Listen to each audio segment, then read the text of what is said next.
Yo, it's MartydudeVR, and today we're talking about the PSVR2. So I've been playing the PSVR2 about 4 or 5 months now, and honestly, it's become one of my favorite headsets just from the visuals, the games offered. It's been a very great experience.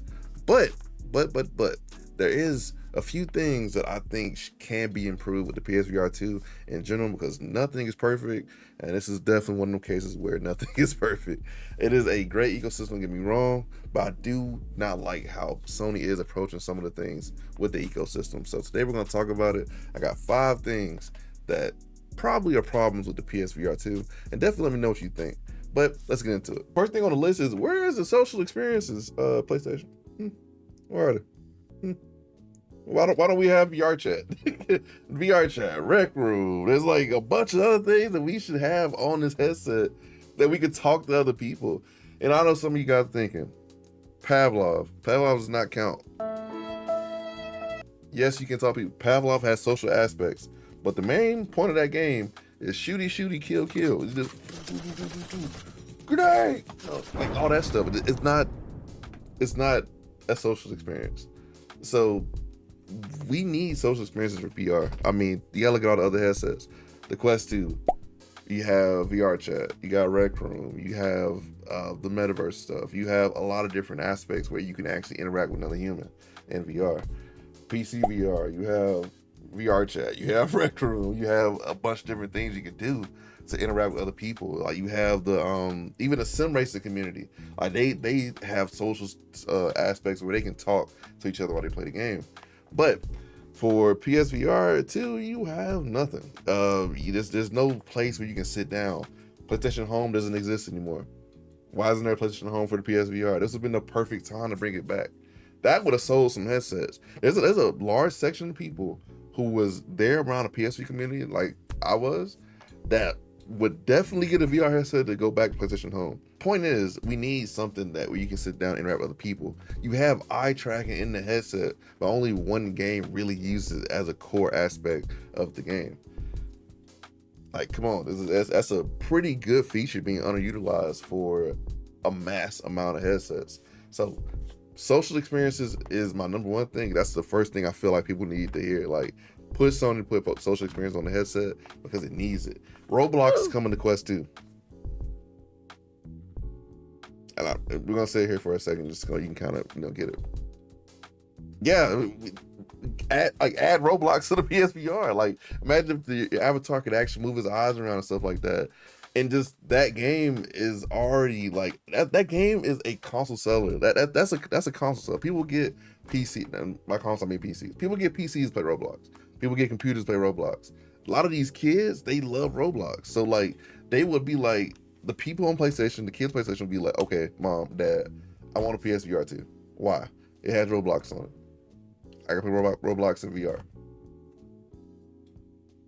But let's get to the second point because it's stressing me out. All right, so our third point, and this is really a point that's I really didn't think of until I saw Mike from VR Oasis kind of bring it up. And where are the onboarding experiences for the PSVR? Like, there's no, and I brought this up during my review, and I kind of forgot about it. I really did.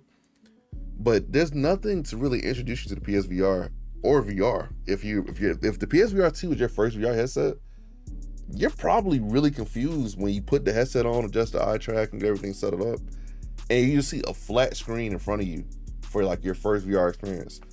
There's no interactive room where you can put like a PS logo on the wall or something like that. There's nothing. Sony. Like, there's no Astro's Playroom. Like, there's no Astro's Playroom where you can walk around and play in VR. There was one on PSVR1. Why didn't you bring it back? Like, this is your first headset of the newer console generation. You should have had more presentation, especially as a longtime PlayStation fan. That's one thing I do give Sony. Their presentation has always been legit. But during this console cycle, definitely feel like they kind of fell off of that in terms of just even general PlayStation, but more so with the PSVR 2. Like, introduce these people to VR. Like, with Oculus, there's first steps. It shows you how to generally use a VR headset. Grab things, you can pull things. This is how you use the hand tracking, stuff like that. Why isn't there anything like that for PSVR 2? Like, why isn't there like an eye tracking tutorial? Like, oh, you can move stuff with your eyes, look at this, then grab it, telekinesis something, like synapse something, you know? But that's the second one. Let's get to the third one. All right, so third one on our list is, where is the PSVR1 library? So I know for sure that the people who develop for the PSVR1, I know a lot of them were contacted to kind of move their game to the PSVR2, but they should have got some more incentives, man. There's a lot of PSVR1 games that I still want to play, but I'm not getting the PSVR1 headset. For example, Resident Evil 7 is still stuck on PSVR1. Sony, like, throw Capcom a bag so I can play this game. I always wanted to play that game. That was one of the main reasons I got a PSVR2, because I was like, okay, I might be able to play, Resident Evil 7, because it's on the PlayStation platform and it's locked to that. Now, there is a PC VR version of RE7, but I wanted to play with the PSVR2 because the headset has like some of the best visuals I've seen in the VR headset, to be quite honest. So like, give me the old games. Like, there's a whole collection of PSVR1 games that are legit awesome experiences that should be brought over, like Rush of Blood, better than Switchback. I looked at gameplay Rush of Blood, I was like, man, that looks way better than Switchback. I was like, we should have got that. Like, there's just so many games left to history, like PS3 to PS4. You got to play, your old games on your new console. Quest 1 to Quest 2, you got to play your old Quest games on your new Quest console. PC VR games, the older ones get ported over to the new headsets because it's all the same platform. Let's bring me some more games that I can play. Like, it's honestly, it blows my mind that they just didn't like throw up another bag at these developers and be like, hey, make these, convert them over, and then re-release them. Let's get them. Let's get it. But yeah, that's it. That's it on that. It's frustrating because there are a lot of games, man. There's a lot of games. It's kind of ranty, but it's true. There's a lot of games, and I want to play some of them. I really do. So Sony, please get on it. All right, so fourth thing is the amount of demos currently for the PSVR2 is very lacking. And Sony, we've been talking this whole video, but Sony, come here, listen, come close. Look, we need some more demos, man. We need more demos. There's not a lot of demos with the PSVR2, and I think having those demos will convince a lot of people to get the games. Like, for example, Humanity. I was not gonna get Humanity, but I was like, oh, the demo's out, might as well give it a try. It's free. I played it, I loved it. I liked the game. I really liked that game. I even bought it when it came out. So it's like, you need more demos, especially with something this new for a lot of people as VR. They're like, okay, this game is $30-something, $40-something. There's a lot of games you can get for $30 to $40 on PlayStation. Like, you can get God of War. I don't know, is God of War $30? Probably still 60, but on sale probably like 40, 30, right? But the point is, you see where I'm coming from. It's on that ecosystem. There's a lot of games on PlayStation, man, and you gotta think this console can play regular games too. So you got to convince somebody to put on the VR headset, hop in the game, pay for the game, and experience and actually play it. You need more demos for that. For example, Synapse should have had a demo, because most people won't even know what the game is just off first looks. All you see when you see Synapse is, I can move stuff in my mind. I have the Force. Let peace be with you. Like stuff like that. It's like you don't see what the game actually is. So you need to actually get demos out, pay these developers, get them to make demos, because I know that is definitely extra labor costs to make a demo. I'm not putting that on the developers, because let's be honest, games cost time and money. Pay the developers the extra time and money, let them make their demos so they can actually advertise their game correctly. And let's get these games moving. I need more demos, man.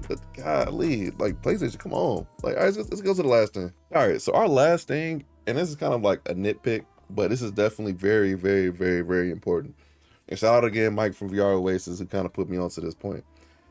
We need ratings in terms of comfortability for a lot of these games. And I never thought about it, because I've been playing VR for like 3 years. So this is my 3rd year playing VR? Yeah, it is my 3rd year playing VR. And so I don't think about, okay, is this game really beginner friendly? Is this game more intense? Unless I'm doing like reviews for the games a lot of the times. And check out those reviews, by the way. And so we need something to kind of say, hey, this is a beginner VR game. For example, Gran Turismo 7. A lot of people got the PSVR 2 for Gran Turismo 7 to play it in VR. a lot of them probably got sick the first time they played Gran Turismo 7 in VR, because the jarringness of going from, you know, just sitting there with a controller to like this, and you're seeing the car move past you and stuff like that. You're driving all crazy, you're swerving and stuff. That can make somebody really sick for the first time who hasn't never played a VR headset.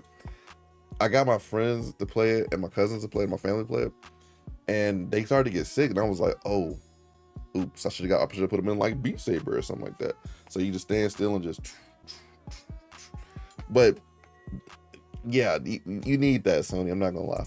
At least put the games in categories, like sort by comfortability, because you have sort by release date, sort by price, sort by bestseller on PlayStation Store. Put sort by comfortability so people can see, okay, if I'm new to VR, I should get Beat Saber, Gorn. I shouldn't get Horizon Call of the Mountain, even though it does have accessibility options. It's still more of a kind of intense VR game. I'll put RE8 probably in the middle. Certain parts probably towards the more intense. But point is, like, you definitely need those ratings for these games, because there are a lot of new people getting into VR with PSVR2, and they need that type of introduction games into the ecosystem. So that's the last point. I appreciate everybody watching. Make sure you check out the YouTube streams. We got a lot of content coming, man. We just posting shorts, videos, content. So check out the content, man. I've been having fun making videos. I just feel like something kind of has clicked in this past month or two.